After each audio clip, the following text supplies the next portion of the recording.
السلام علیکم ورحمۃ اللہ وبرکاتہ۔ اعتکاف کے کیا معنی ہیں؟ اعتکاف کتنے طریقہ کا ہوتا ہے؟ اس کی کیا فضیلت ہے؟ اور اللہ کے رسول صلی اللہ علیہ وسلم نے رمضان میں کتنے دن کا اعتکاف کیا؟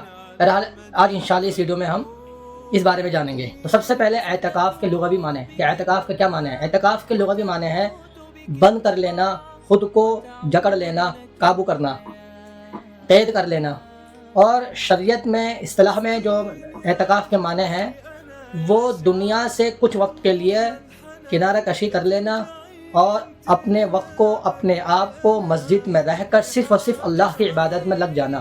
یہ میں نے بہت آسان ڈیفینیشن آپ کو بتائی ہے۔ اعتکاف کی کتنی قسمیں ہیں؟ تو بہرحال اعتکاف 3 طریقے کا ہے۔ ایک ہے واجب، دوسرا ہے سنت اور تیسرا ہے نفلی۔ واجب اعتکاف تو تب ہوتا ہے جب کوئی شخص نظر مان لے یا کوئی منت مانگ لے کہ اے اللہ اگر میرا فلاں کام ہو گیا تو میں اس کا فلاں کام کے بدلے میں اعتکاف کروں گا، یہ واجب ہے۔ سنت اعتکاف وہ اللہ کے رسول صلی اللہ علیہ وسلم سے رمضان کے آخری عشرے میں ثابت ہے، اور یہ اعتکاف علی الکفایہ ہے، یعنی اگر ایک شخص نے بھی اعتکاف نہیں کیا، بستی میں تمام مسلمان رہتے ہیں، اگر ایک نے بھی اعتکاف نہیں کیا تو سارے کے سارے گنہگار ہوں گے۔ ہاں اگر ایک نے بھی ادا کر لیا اعتکاف تو تمام لوگوں کے سے یہ اعتکاف ساقط ہو جائے گا۔ بہرحال تیسرا ہے آپ کا نفلی اعتکاف۔ نفلی اعتکاف ہے جب بھی ہم مسجد میں داخل ہوں تو اعتکاف کی نیت کر لیں، اس سے کا فائدہ یہ ہوگا کہ تو مسجد میں جائیں گے تو ثواب، اور اعتکاف کی نیت کرنے کا بھی ثواب ملے گا۔ جتنی دیر ہم مسجد میں رہیں گے ہمیں اعتکاف کا ثواب ملتا رہے گا۔ بہرحال اب اعتکاف کی کیا فضیلت ہے، ایک دو حدیثیں میں آپ کے سامنے پیش کرتا ہوں۔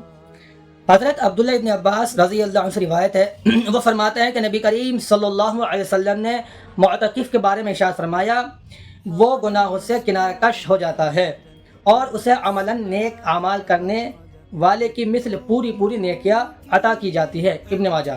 ایک دوسری روایت میں آپ نے ارشاد فرمایا، جو شخص اللہ کی رضا کے لیے ایک دن کا اعتکاف کرتا ہے، اللہ تبارک و تعالی اس کے اور دوزخ کے درمیان 3 خندقوں کا فاصلہ کر دیتے ہیں۔ ہر خندق مشرق سے مغرب تک درمیانی فاصلے سے زیادہ لمبی ہے۔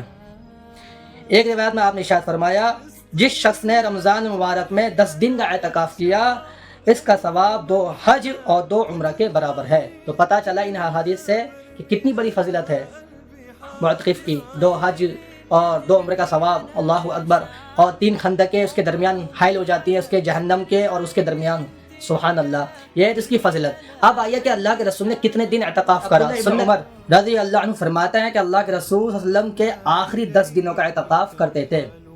صحیح بخاری۔ ایک اور حدیث میں ہے، حضرت عائشہ رضی اللہ عنہا فرماتی ہیں کہ اللہ کے نبی صلی اللہ علیہ وسلم رمضان کے آخری 10 دنوں کا اعتکاف کیا کرتے تھے، یہاں تک کہ اللہ نے آپ کو وفات دے دی۔ صحیح بخاری۔ ایک اور حدیث میں ہے، حضرت ابو ہریرہ رضی اللہ عنہ سے روایت ہے کہ اللہ کے رسول نے ہر رمضان 10 دن کا اعتکاف کرتے تھے، ہر رمضان، لیکن جو آپ کی وفات کا سال تھا تو آپ نے اس دن 20 دن کا اعتکاف فرمایا۔ تو بہرحال اعتکاف کے معنی، اس کی فضیلت اور کتنے قسمیں ہیں، سنت ہے، واجب ہے اور نفلی ہے، اور کہ اللہ کے رسول ہر سال 10 دن کے اعتکاف کرتے تھے، یعنی بیٹھتے تھے، اور جب آپ کا آخری سال تھا تو آپ نے 10 دن کے بجائے 20 دن کا اعتکاف کرا، مگر معمول آپ کا 10 دن کا تھا۔ 20 دن کا کیوں کرا تھا؟ کیونکہ اللہ کے رسول صلی اللہ علیہ وسلم کا پچھلے سال کا اعتکاف رہ گیا تھا سفر کی وجہ سے، تو آپ نے وہ 10 دن اس سال ملا لیے تھے۔ بہرحال تو ان حدیث سے پتہ چلا کہ اعتکاف کی کتنی فضیلت ہے، آپ صلی اللہ علیہ وسلم کتنے اس کو اہتمام سے اس کو ادا کرتے تھے۔